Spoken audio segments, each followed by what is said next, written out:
อันตรายใส่บ่ยังก่อเหตุแล้วหลบหนีวันที่6พฤศจิกายน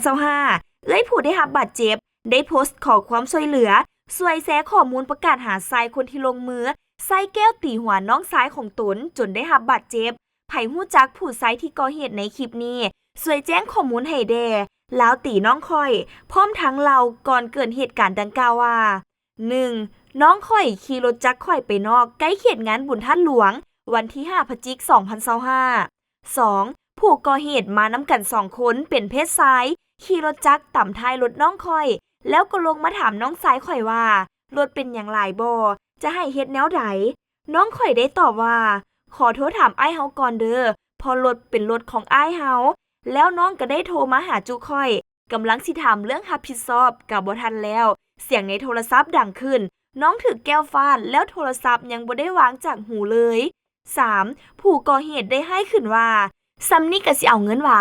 แล้วก็โวยวายยู่น้องสายค่อยแล้วลงมือตีโดยใส่แก้วฟาดหัวถึกบริเวณถึงตาแตกและคนในเขตนั้นก็ถึกลูกหลงได้รับบาดเจ็บ3คน